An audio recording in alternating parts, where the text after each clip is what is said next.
জানো প্রিয়, খুব ইচ্ছে ছিল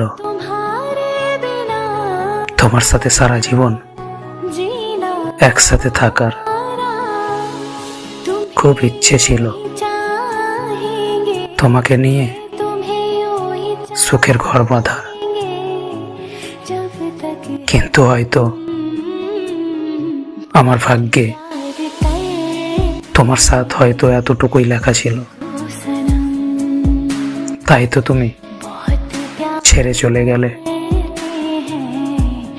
একটিবারের জন্য ভাবলে না যে তোমার অভাবে আমার জীবনটা কিভাবে কাটবে। জানো তো তোমাকে কতটা ভালোবাসি, তারপর তুমি ছেড়ে দিলে।